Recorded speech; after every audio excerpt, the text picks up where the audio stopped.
네, 오늘 본문 말씀은 이사야서 55장 1절에서 9절입니다. 우리 다 같이 찾으신 줄 믿고 한 목소리로 읽도록 하겠습니다. 시작. 오라 너희 목마른 자들아 물러나오라. 돈 없는 자도 오라. 너희는 와서 사 먹되 돈 없이 값 없이 와서 포도주와 젖을 사라.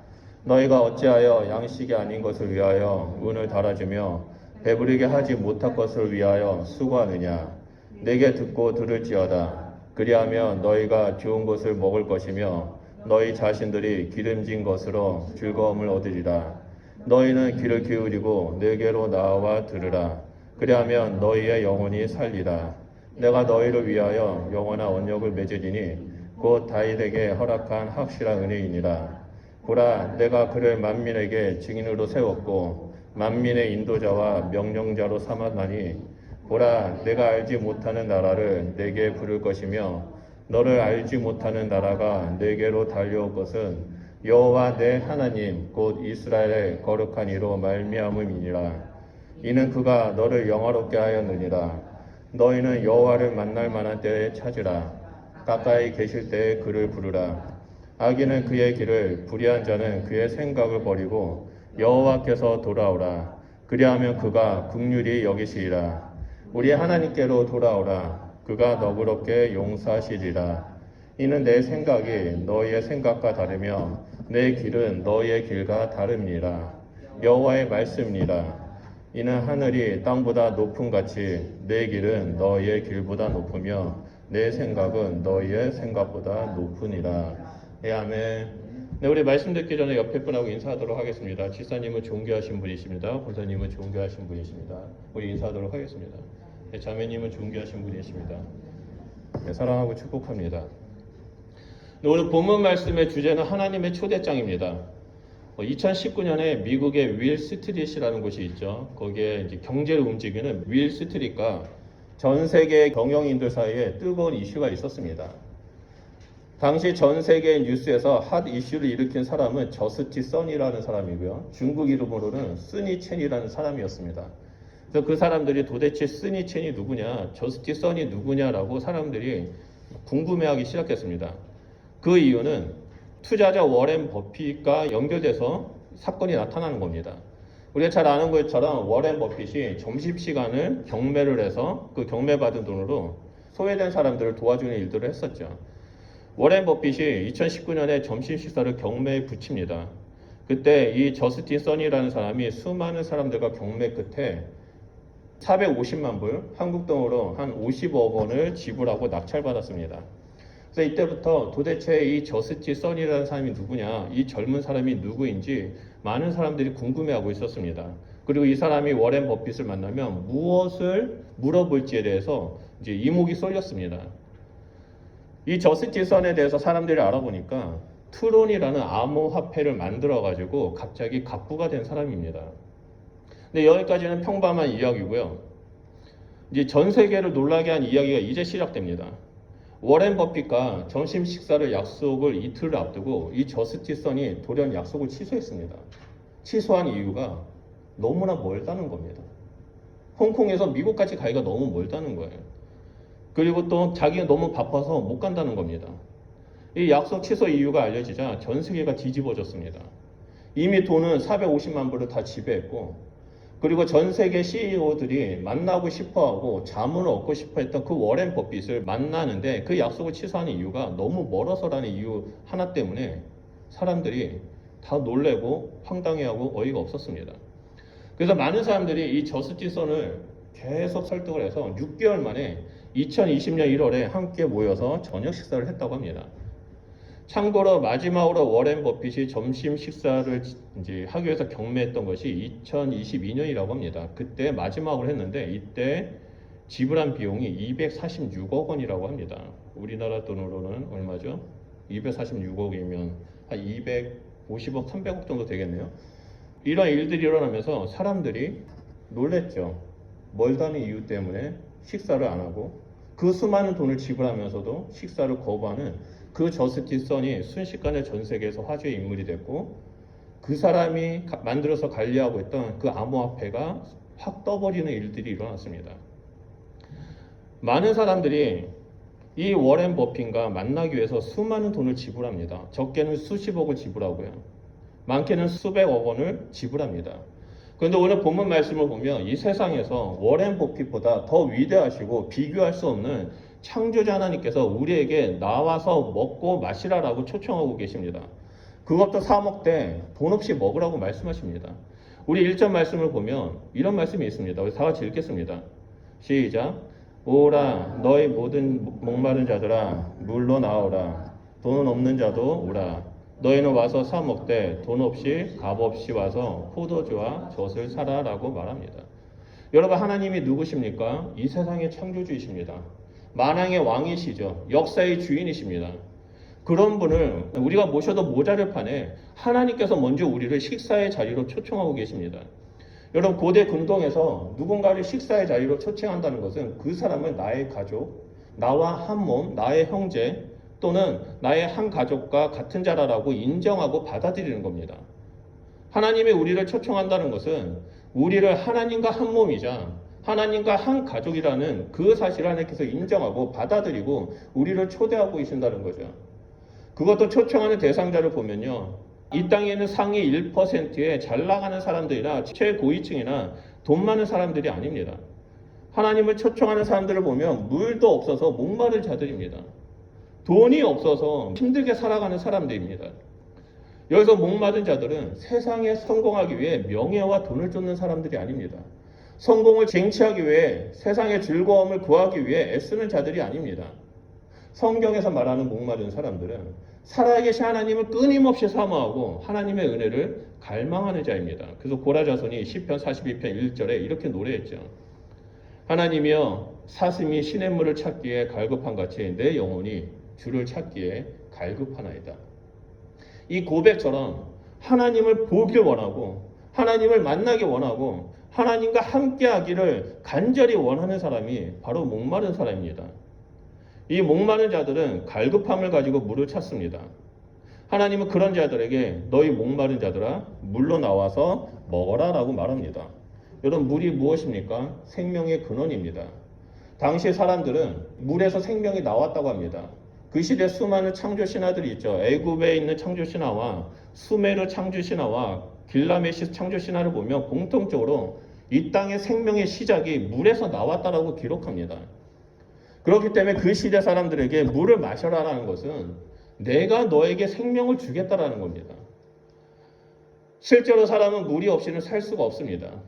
세상 사람들은 세상에서 생명의 근원을 찾지만 1절 말씀은 우리에게 오직 하나님만이 생명의 근원이라고 알려주고 있습니다. 생명의 근원이 되신 예수님께서 우리에게 오셔서 모든 것을 값없이 주셨습니다. 그래서 예수님은 이렇게 말씀하시죠. 요한복음 7장 38절에 나를 믿는 자는 성경의 이름과 같이 그 배에서 생수의 강이 흘러나리라라고 말씀하셨습니다. 또한 요한계시록 21장 6절에는 내가 생명수의 생물을 목마른 자에게 값없이 주리니라고 말씀하셨습니다. 성경은 끊임없이 생수의 근원 되신 예수 그리스도를 증거하고 있습니다. 그리고 와서 값없이 마시라고 말합니다. 이 예수님의 외침은 단순히 우리를 초청하는 메시지가 아닙니다. 이 외침은 예수님의 그 안타까운 마음, 간절한 마음으로 우리에게 외치는 겁니다. 너희가 지금 쫓아가는 저 생명의 근원이라고 여기는 것은 다 헛된 것이다. 제발 나한테 와서 내가 너희에게 주는 이 생수, 생명의 근원이 되는 물을 마셔라라고 우리에게 말하고 있는 겁니다. 너희가 이 물을 마셔야지만 너의 영혼은 영원히 살 수 있고 영원한 생명 가운데 나아갈 수 있다. 그러니 제발 세상에 소망을 두지 말고 나한테 나오라고 간절하게 외치는 겁니다. 지금 함께 예배드린 우리 성도님들은 어디에 소망을 두고 계십니까? 하나님은 지금 우리에게 초대장을 주시면서 간절히 외치고 있습니다. 제발 나에게 와서 그 물을 마셔라. 세상은 그러한 하나님의 외침을 가로막기 위해서 우리의 시선을 뺏고자 노력하고 있습니다. 하나님의 외침을 듣지 못하도록 하고 있습니다. 그렇기 때문에 우리가 해야 하는 것은 깨어서 하나님의 음성을 듣고 하나님의 초대장에 반응해서 주님 앞에 나아가 그 생수의 근원이 되는 생명의 근원이 되는 그 물을 마셔야만 합니다. 그리고 다시 1절로 보면 돈 없이 값 없이 와서 포도주와 젖을 사라고 말합니다. 개역개정에서 포도주와 젖을 사라고 말하지만 히브리어 성서 원문을 그대로 보면요, 돈 없는 자도 와서 포도주와 우유를 그냥 마셔라, 공짜로 마셔라, 거저 마셔라라고 나옵니다. 하나님은 사람의 신분이 어떠하든지 돈이 있든지 없든지 모든 사람들에게 와서 그냥 먹기만 하는 겁니다. 내가 너를 위해서 준비한 이 포도주를 마시고 내가 너를 위해서 준비한 이 우유를 마시라라고 말합니다.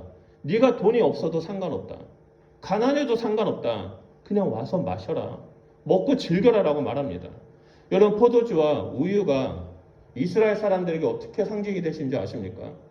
사람이 살아가는데 필요한 영양분과 음식을 상징할 때 포도주와 우유라고 말합니다. 하나님께서는 지금 나에게 와서 너희가 살아가는 데 있어서 너의 영혼이 살아갈 수 있는 모든 영양분과 모든 음식을 내가 공급해 주겠다라고 말합니다.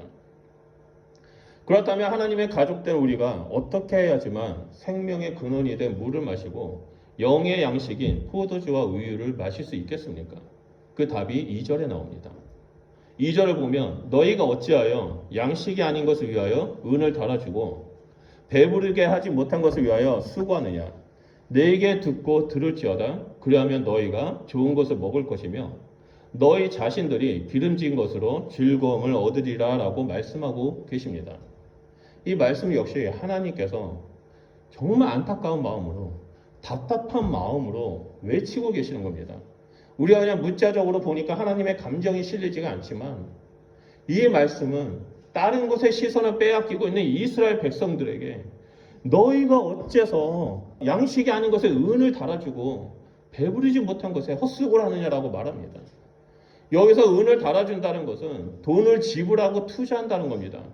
내가 더 잘 살기 위해서, 내가 더 많은 재산을 가지기 위해서 은을 투자하는 겁니다. 그래서 양식을 끌어모으는 겁니다. 여러분, 오래전에 조각미남이라고 알려진 장동건 씨가 어느 기자와 만나서 인터뷰를 했습니다. 근데 그 인터뷰가 뭐냐면 진짜 자신은 자기의 외모에 콤플렉스가 있다는 겁니다. 제가 그 인터뷰 뉴스를 보면서 기분이 너무 안 좋았습니다. 왜 그런지 아십니까? 저는 장동건의 얼굴 반만 닮아도 소원이 없겠는데 본인이 얼굴이 콤플렉스면 제 얼굴은 오징어입니까? 너무 마음이 안 좋았습니다. 그리고 또 어떤 재벌 회장이 재판에서 어마어마한 벌금을 물어줘야 했을 때 나는 돈이 없다라는 말을 했죠. 사람들 앞에서. 그때도 좀 기분이 안 좋았습니다. 저는 이 호주에서 1달러, 2달러도 아끼기 위해서 아둥바둥 살고 있는데 이 대기업 회장은 돈이 없다라고 말하면 나는 죽으라는 건가? 뭐 그런 생각이 들었습니다. 이 세상에서는 잘생긴 사람들, 외모에 대해서 많이 투자를 합니다. 이 세상의 사람들은 자신의 재산을 벌기 위해서 많이 투자를 합니다. 열심히 노력합니다. 하지만 모든 사람들이 이 투자, 외모를 선망하고 부자가 되는 것을 선망하면서 열심히 일하는 것이 하나님께서는 헛된 것이라고 말합니다. 왜 그렇습니까? 우리의 짧은 인생의 길이 영원한 생명이냐, 영원한 죽음이냐의 갈림길에 있기 때문입니다. 하나님은 영혼의 양식이 아닌 것을 투자하고 영혼을 배부리게 하지 못한 것을 위하여 헛수고하는 인생을 보면서 지금 안타까워하고 있습니다. 인생은 바람이 훅 불면 날아가는 들풀과 같은데 이들은 그것을 바라보지 못하고 지금 당장 꽃을 피기 위해서 모든 것에 투자하며 살아갑니다. 그렇다면 우리는 어떻게 살아가야 합니까? 2절 후반절과 3절에 하나님께서 이렇게 말씀하십니다. 내게 듣고 들을지어다. 그리하면 너희가 좋은 것을 먹을 것이며 너희 자신들이 기름진 것으로 즐거움을 얻으리라. 너희는 귀를 기울이고 내게로 나와 들으라. 그리하면 너희의 영혼이 살리라. 내가 너희를 위하여 영원한 언약을 맺으리니 그것 다윗에게 허락한 확실한 은혜라고 말씀하십니다. 하나님 우리에게 확실한 방법을 가르쳐 주시는데요. 그 방법이 반복해서 나옵니다. 듣고 들을지어다. 너희는 귀를 기울여라. 내게로 나와서 들어라라고 반복해서 말씀하십니다. 여러분, 히브리어 성서 원문에는 어떻게 나오냐면 지금 듣고 들어라는 우리나라 말로 번역된 거지만 히브리어 성서 원래 성경 구절에는 이렇게 나옵니다. 매우 집중해서 주의 깊게 내 말을 들어라. 부지런히 반복해서 되새기면서 내 말을 들어라. 나에게 와서 귀를 기울여서 내 말을 듣고 또 들어라라고 말하고 있습니다. 여러분, 여기서 들어라는 말은 단순히 귀로 들으라는 말이 아닙니다. 삶으로 들으라는 겁니다. 삶으로 들으라는 것은 하나님의 말씀을 계속해서 반복해서 듣고 머릿속에서 계속해서 되새기면서 기억하면서 하나님의 뜻을 발견하는 겁니다. 그리고 그 하나님의 뜻을 발견하면서 순종하면서 살아가는 것이 바로 삶으로 듣는 겁니다. 그래서 하나님은 듣고 들어라, 주의 깊게 들어라, 귀를 기울이고 들어라, 내게로 와서 들어라라고 반복해서 말씀하고 있는 겁니다. 하나님께서 이사야를 통해 이스라엘에게 이렇게 말씀하신 이유가 있습니다. 그 당시에 이스라엘은 바벨론 포로 시대를 살고 있었습니다. 이들은 포로 생활을 오래 하면서 더 이상 예루살렘이 회복될 것이라는 그 소망을 잊어버렸습니다. 마치 일제시대 때 초기에 조선의 고위 관리들이 독립운동을 열심히 하다가 10년이 지나고 20년이 지나니까 독립할 가능성이 보이지 않아서 변질되어 친일파로 살았던 것처럼 똑같습니다. 이스라엘이 예루살렘으로 언젠간 돌아갈 것이라고 그 소망을 가지고 살았는데 10년, 20년, 30년이 지나니까 그 소망마저 이제는 우리는 돌아갈 수 없다. 이제는 우리는 여기서 살아야 된다라는 그런 생각과 함께 소망마저 사라지게 되었습니다. 그래서 이 사람들은 여호와 신앙을 잊어버리게 됩니다. 바알신을 섬기게 됩니다. 당시에 세계 최고의 문화를 자랑했던 그 바알의 문화에 쉽게 빠졌고 바알이 가르쳐주는 그 세상의 가치관을 따랐습니다. 뿐만 아니라 이스라엘은 자신의 하나님 여호와 하나님이 바알의 신들보다 힘이 약해서 전쟁에서 졌고 결국 우리를 포로로 만들었다라고 여겼습니다. 그런데 하나님은 그들에게 이사야를 통해서 아니야, 지금 너희가 잘못 생각하고 있는 거야. 너희가 하고 있는 노력은 지금 다 헛수고야. 너희가 생각을 잘못하고 있기 때문에 나를 버리고 죽음을 향해 달려가고 있다라고 말씀하고 있는 겁니다. 그래서 다시 한번 내게 와서 주의 깊게 내 말을 들어라. 부지런히 들어라. 반복해서 들어라. 나에게 귀를 기울여라 라고 말하고 있습니다. 그러면 너희는 영원히 살 것이고 너희와 영원한 언약을 맺을 것이다 라고 말합니다. 그리고 나서 이 영원한 언약을 뭐라고 말합니까? 다윗과 맺은 확실한 은혜라고 말합니다. 여기서 다윗에게 허락한 확실한 은혜는 하나님께서 사무엘하 7장에서 말씀한 그 언약입니다. 그 언약은 다윗의 왕권이 영원할 것이라는 거죠. 이 세상 영원히 다윗의 왕권이 이루어질 거라고 말씀하신 겁니다. 이렇게 다윗과 맺은 언약은 다윗의 뿌리이자 다윗의 후손이신 메시아 예수 그리스도를 통해서 성취되었습니다. 예수님이 이 땅에 오셔서 십자가에서 죽으시고 부활하심으로 하나님의 우편에 앉으셔서 영원한 하나님의 나라를 이루셨습니다. 이제 하나님은 주의 백성들과 영원한 다윗의 언약을 맺기를 원하고 계십니다. 하나님과의 이 영원한 언약을 맺기 위해 필요한 것은 오직 하나입니다. 하나님의 말씀을 듣고 또 듣고 귀를 기울이며 듣고 듣는 것입니다. 그리고 그 말씀 속에서 발견한 하나님의 뜻을 이 땅에서 순종하는 겁니다. 세상은 어떠한 언약을 맺기 위해서는 대가를 지불하죠. 돈을 지불합니다. 담보를 잡습니다. 그럼에도 불구하고 세상의 언약은 늘 깨집니다. 하지만 하나님의 언약은 아무런 대가가 없습니다. 왜냐하면 예수님께서 이미 모든 것을 지불하셨기 때문입니다. 게다가 이 언약은 영원히 살아계시는 하나님으로 말미암아 영원히 이루어지고 있습니다. 결코 깨지지 않습니다.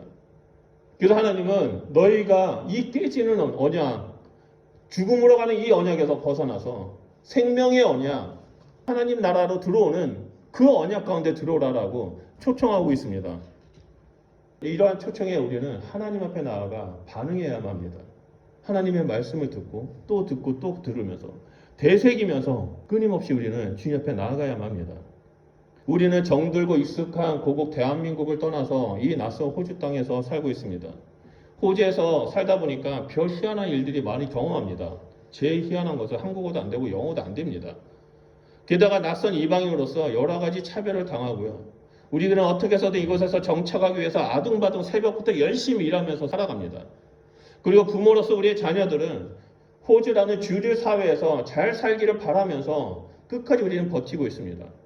그럼 우리에게 어쩌면 이 이사야의 말씀은 한국에 있는 분들보다 더 쉽게 우리의 마음에 다가오는 것 같습니다. 하나님께서는 이 땅에 살아가는 우리들에게 놓치지 말아야 할 것이 있다고 말합니다. 그것은 바로 하나님의 말씀을 계속 반복해서 듣고 살아가야 한다는 거죠. 그런 자에게는 두 가지의 축복이 보장된다고 말합니다. 그것은 너희 영혼이 사는 것과 하나님과 영원한 언약을 맺는 축복입니다. 그리고 하나님은 이렇게 축복하신 것뿐만 아니라 4절 말씀을 보면 확실한 증인을 세우셨습니다. 보라, 내가 그를 만민에게 증인으로 세웠고 만민의 인도자와 명령자로 삼았다라고 말씀하십니다. 방금 살펴봤던 3절 말씀에서 영원한 언약은 다윗의 언약입니다. 다윗은 이스라엘의 인도자이고 명령자였지 만민의 인도자가 아니었습니다. 만민의 명령자가 아니었습니다. 그렇다면 이 만민의 인도자와 만민의 명령자는 누구입니까? 바로 다윗의 후손으로 오시는, 다윗의 뿌리로 오신 우리 주 예수 그리스도를 말합니다. 예수님께서 이 하나님의 축복을 받는 그 축복의 증인으로서 우리와 함께 하신다는 겁니다. 이러한 복된 소식이 이스라엘뿐만 아니라 온 땅과 모든 민족과 백성과 모든 사람들에게 선포되었습니다. 5절 말씀을 보면 보라, 내가 알지 못하는 나라를 내가 부를 것이며 너를 알지 못하는 나라가 내게로 달려올 것은 여호와 내 하나님 곧 이스라엘의 거룩하신 이로 말미암음이니 이는 그가 너를 영화롭게 하였느니라 라고 선포하십니다. 우리의 영원한 언약이자 증인이 되신 예수 그리스도께서 모든 민족과 백성과 방언 가운데 복음을 선포하셨습니다. 선포된 복음의 메시지를 듣고 순종하는 자는 구원이라는 영원한 언약을 맺게 되었습니다. 그 결과 우리는 우리의 영혼을 살게 되었고 우리는 하나님과 영원하게 살아가는 자가 되었습니다. 예수님께서는 그 사실에 대한 증인으로 서 계시고 성령님께서는 우리 한 사람 한 사람 가운데 임하셔서 이 사람은 하나님의 사람이라고 인을 쳐주시고 함께 하십니다. 하나님은 이 순간에도 온 세상을 향해서 나에게 나오라, 와서 물을 마시고 포도주와 우유를 마시라고 말씀하고 계십니다. 나의 말, 복음의 메시지를 너희가 듣는다면, 너희가 믿는다면 나는 너와 영원한 언약을 맺겠다라고 말씀하십니다. 하나님께서 선포하시는 이 복음의 메시지는 다양한 방법으로 선포되어지고 있습니다. 하나님의 자녀들을 통해서 복음이 선포되기도 합니다. 또한 하나님의 말씀이 선포되지 못하는 제3지대, 무슬림이나 공산권 지대에 가보면 하나님께서 친히 그 사람들의 꿈속에 나타나셔서 복음의 메시지를 전하고 그들을 구원하는 일들이 일어나고 있습니다. 제가 이러한 간증을 들을 때마다 또는 무슬림 지역에서 전도하러 갔었을 때 나는 꿈속에서 예수님을 만났습니다라고 간증하는 사람들을 만날 때마다 항상 제 안에 질문이 있었습니다. 하나님, 왜 한국에서는, 왜 한국 사람에서는 꿈속에서 만나주지 않습니까? 그런 질문을 한 적이 있었습니다. 그런데 지난주에 목회자 데이터 연구에서 작년 10월에 한 달 동안 실시했던 설문조사와 연구했던 내용을 발표한 게 있습니다.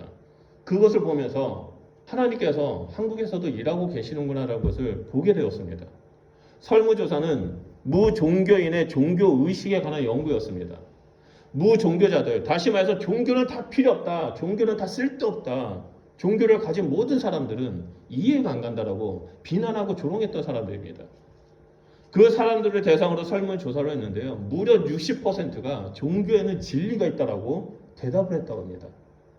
그리고 37%가 사람은 영혼이 있다라고 대답을 했고요. 그 37%의 대답을 한 사람 중에 또 질문을 했더니 64%가 천국과 지옥은 존재한다라고 말했다고 합니다. 그리고 전체 사람들에게 신의 존재 여부에 대해서 물었더니 신은 믿지 않지만 신은 존재한다라는 사람이 10명 중에 4명꼴 40%가 있다고 발표했습니다. 여러분, 이게 무슨 말입니까? 이 사람들은 종교가 필요 없다라고 말하는 사람들입니다. 근데 그들조차 그들의 영혼의 DNA에는 창조주 하나님을 인정하고 있다는 겁니다. 하나님은 사람들에게 알게 모르게 그 영혼 가운데 하나님을 찾도록 지금 일하고 계십니다. 그렇기 때문에 사람들은 무슨 일이 생기면 반자격적으로 이렇게 말하죠. 아이고 하나님, 저 좀 살려주세요. 이런 말을 합니다. 물론 잘못된 신을 찾는 것이 문제입니다. 하지만 사람들은 결국 무슨 일을 생기면 하나님을 찾게 되어 있습니다. 그리고 이렇게 찾게 되는 것이 바로 하나님께서 그 사람을 초청하고 있는 겁니다. 하나님은 지금 우리를 초청하고 있습니다. 우리는 이미 그 초대에 응해서 이렇게 예배를 하나님 앞에 나아가 드리고 있습니다. 우리는 사람들이 참된 하나님, 우리 주 예수 그리스도를 믿도록 돕는 자가 되어야만 합니다. 그리고 우리도 잘못된 길로 빠지지 않기 위해서 매일같이 하나님을 찾고 찾는 자가 되어야 됩니다. 하나님 말씀을 듣고 또 들어야 됩니다. 왜냐하면 지금은 여호와 하나님을 만날 만한 때이기 때문입니다. 6절 말씀을 보면 이런 말씀이 있습니다. 우리 다 같이 읽겠습니다. 시작. 너희는 여호와를 만날 만한 때에 찾으라. 가까이 계실 때 그를 부르라 라고 말합니다. 이 말씀을 보면 여호와를 만날 만한 때가 있다라고 말씀하십니다. 그리고 그때가 가까이 계실 때라고 말씀하시죠. 여러분, 만날 만한 때가 있다는 것은 만나지 못하는 때가 곧 온다는 겁니다.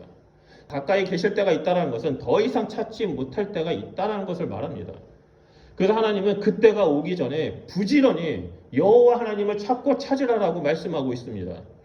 그날을 놓치면, 그 순간을 놓치면, 그 때를 놓치면 영원히 후회하는 날이 올 거라는 말입니다. 우리가 이렇게 하나님을 찾고 불러야 하는 이유는 7절에 바로 하나님을 찾고 불러야지만 가까이 계신 하나님을 만나고 악인의 길에서 벗어나고 불의한 생각을 버리고 긍휼을 받아 용서를 받기 때문입니다.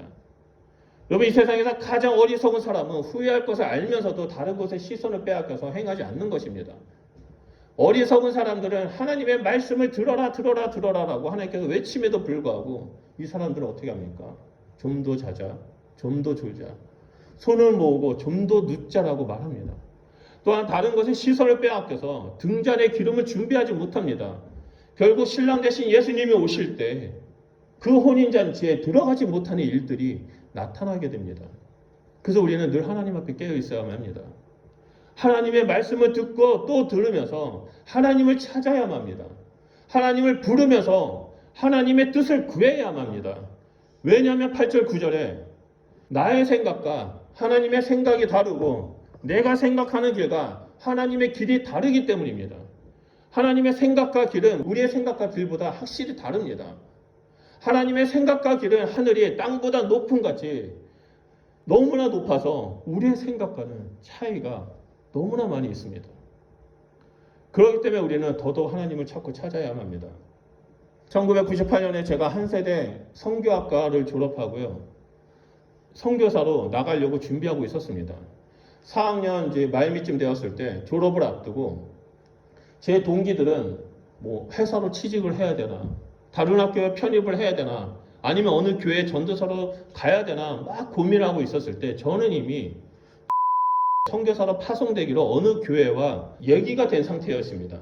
파송만 받고 파송증만 받으면서 바로 모든 후원을 받고 가서 선교하기로 모든 결정이 다 되어 있었고, 는 지하교회 지도자들하고 다 연결이 되어 있었습니다. 그래서 저는 아무 걱정이 없었습니다. 그냥 가기만 하면 됐었습니다. 그런데 IMF가 왔죠. 경제적으로 타격이 일어났습니다. 그래서 교회에서 선교사 파송이 취소가 되었습니다. 그때 제가 너무나 충격을 받았습니다. 저는 3월 달만 되면 가면 되는데 이 모든 것이 다 무너졌습니다. 좌절했습니다. 아무 준비도 안 했기 때문에. 고민 끝에 교회에서 파송이 안 된다면 내가 돈 벌어서 선교사로 가겠다라고 결정했습니다. 그래서 바로 IT를 가르쳐주는 인터넷 프로그래밍하고 웹 프로그래밍, 웹 기획, 웹 디자인 그걸 공부했습니다. 그래서 4개월 동안 열심히 학원을 다녀서 공부해서 학원에서 만난 동생들이 있었습니다. 한 3명이 있었는데 같이 마음이 맞아가지고 함께 벤처기업을 차렸습니다. 얼마 지나서 이 IMF 시간 때 벤처기업의 붐이 막 불면서 저희 회사가 급속도로 성장했습니다. 말만 하면 누구나 다 아는 그 유명인들, 정치인들, 연예인들, 기업들 웹사이트를 다 만들어주거나 컨설팅하면서 엄청나게 성장했습니다. 게다가 저희가 자체적인 컨텐츠로 무장한 웹솔루션도 있어가지고 그것도 운영했습니다. 어마어마한 돈이 계속해서 들어왔습니다. 그때 제가 교회를 나가지 않았습니다. 2년 동안 교회를 나가지 않고 그냥 사무실에서 폐인처럼 먹고 자고 계속해서 일하면서 결국엔 직원이 3명으로 시작했던 우리가 직원이 20명까지 늘어나는 일들이 일어났습니다. 그리고 우리 회사가 너무 커져서 제3시장이라는 주식시장에 상장이 되었습니다. 얼마 안 있으면 이제 코스닥에 입성하게 되는 절정의 시기에 저희 집안에 갑자기 수많은 시련들이, 생각지도 못하는 일들이 막 사고가 터지기 시작했습니다. 그리고 저는 뜻밖의 사건으로 왼쪽 무릎 십자인대가 끊어져 버렸습니다. 걷지도 못했습니다. 그때 제 안에 들었던 생각이 하나님께서 나를 부르시는구나 라는 생각이 들었습니다. 그때 정신을 번쩍 차리고 교회에 나가서 하나님 앞에 예배를 드리고 교회 앞에 나가서 기도를 하는데 제 영혼이 말라 비틀어져 가지고 다 소멸되고 있구나라는 것을 깨달았습니다. 아무리 기도해도 아무리 하나님을 찾아도 하나님이 저한테 없다라는 것이 느껴집니다. 하나님을 저를 멀리하고 밀어낸다라는 그 느낌이 너무나 많이 들었습니다. 너무나 힘들었고 너무나 괴로워서 마치 어두운 터널 속에 있는 것처럼 느껴져서 결국에 이러다 내가 죽겠구나. 내 영혼이 무너지겠구나 하는 생각에 제가 했던 모든 사업들을 같이 창업했던 동생들한테 다 물려주고 저는 다 정리하고 호주로 와서 예수전도단이라는 선교단체에서 훈련을 받았습니다. 훈련을 받은 첫날에 제가 하나님 앞에 이렇게 기도했습니다. 하나님, 제가 여기서 하나님을 만나지 못한다면 저는 여기서 제 생을 마감하겠습니다. 하나님이 저를 여기서 만나주지 않는다면 저는 저 절벽에서 뛰어내리겠습니다. 그렇게 기도하면서 하나님을 계속 찾았습니다. 훈련하는 기간 동안에 자유시간 있고 쉬는 시간에 함께 훈련받았던 목사님들이나 동기들은 교제하고 있었을 때 저는 따로 나와서 계속 성경을 읽고 묵상하고 하나님을 찾았습니다. 그 과정이 꽤 길지만 시간 관계에서 자세하게 말하지 못하고 결국에 하나님을 만났습니다. 결국에 하나님을 만나고 이제는 제가 하나님의 뜻대로 내 생각대로 살지 않겠습니다라고 결정하고 그 길을 계속해서 걸어가면서 왔습니다. 근데 정말 놀라운 일들이 제 삶 가운데 펼쳐졌습니다. 98년에 선교를 하겠다라고 했던 나의 계획이 다 무너졌는데 전혀 예상치 못한 방법으로 23번이나 들락날락하면서 전 지역에 웬만한 도시를 다 다니면서 거기에 있는 장애인들에게 그리스도의 사랑을 전하는 일들을 했습니다. 그리고 그뿐만이 아니라 지금 여러분과 함께 이 자리에서 예배를 드리고 있습니다. 사랑하는 성도 여러분, 우리의 생각과 하나님의 생각은 다릅니다. 우리가 좋다고 여기는 길은 하나님이 보시는 길과 다릅니다. 우리가 아무리 지혜롭고 좋다라고 생각한다 할지라도 하나님의 눈높이에서 하나님의 지혜로 이 세상에 있는 모든 길들, 그 방법들을 우리는 보지 못합니다. 그렇기 때문에 우리는 늘 여호와 앞에 돌아가야만 합니다. 오늘 본문 말씀에서도 7절을 보면 여호와께 돌아오라라고 말씀하십니다. 나한테 오라라고 말씀하십니다. 내가 너를 위해 준비한 물을 마시고 내가 너를 위해 준비한 이 포도주와 우유를 마시라고 말합니다. 내가 너를 살리겠다. 내가 네 삶을 인도하겠다. 네 안에 있는 모든 어려움들 나한테 가지고 돌아와라. 예수님 우리에게 뭐라고 말씀하셨습니까? 수고하고 무거운 짐진 자들아 다 내게로 오라라고 말씀하신 것처럼 주님은 우리에게 돌아오라고 계속해서 끊임없이 말씀하고 계십니다. 우리가 돌아가야 할 것은 영적인 고향인 여호와 하나님의 품 단 한 곳입니다. 하나님 우리가 매 순간순간마다 돌아오기를 간절히 원하고 계십니다. 내 품 안에 제발 머물러라. 내가 너의 산성이 되고 내가 너의 피난처가 된다라고 말씀하십니다. 그래서 우리의 손에 우리 영혼에 초대장을 주시면서 내게로 오라. 목마른 자도 와라. 돈 없는 자도 와라. 사 먹되 그냥 먹어라. 제발 좀 먹어라라고 말씀하고 계십니다. 사실 우리는 하나님의 초대장을 받을 자격조차 없습니다. 그 초대장을 들 능력도 없습니다. 그럼 우리에게 하나님은 은혜를 베풀어 주십니다. 괜찮아. 너는 오기만 하면 돼. 그냥 나한테 와서 내 앞에 와서 네 마음을 쏟아내고 내 마음을 듣기만 하면 돼. 내 말을 듣기만 하면 돼. 그러면 나는 너와 함께 할 거야. 내가 너를 다스려 줄 거야 라고 말씀하고 계십니다. 제가 제자 훈련을 시키면서 제 제자들한테 늘 했던 말이 있습니다. 너희가 재정의 11조를 드리는 것처럼 너희의 시간의 11조를 꼭 드려. 하루에 시간의 11조를 꼭 드려서 그 시간만은 하나님 앞에서 무릎 꿇고 기도하든지 하나님의 말씀을 읽든지 하나님 앞에 묵상을 하든지 하나님을 찬양하든지 그 시간만은 하나님 앞에 모든 것을 드리고 하나님을 찾아. 그럴 때 하나님이 너희를 붙잡아 줄 것이다. 내가 그렇게 해서 하나님을 만났다. 너희도 제발 그렇게 하나님을 만나라. 그렇게 말했습니다. 제가 이 시간 여러분들에게 한 가지 권면을 드리고 싶습니다. 여러분 시간의 11조를 드리십시오. 1시간 아침 일찍 더 일어나서 아니면 1시간 더 늦게 자서라도 시간의 11조 144분을 하나님을 찬양하십시오. 하나님을 예배하십시오. 하나님을 묵상하십시오. 144분이라는 시간을 한 번에 다 못 드린다면 3번 쪼개든지 4번 쪼개든지 쪼개서라도 그 시간만은 하나님 앞에 나아가시길 바랍니다. 그럴 때 하나님은 우리의 마음을 들으시고 우리에게 젖과 꿀과 물을 부어주시면서 우리의 영혼을 살려주실 거라고 믿습니다.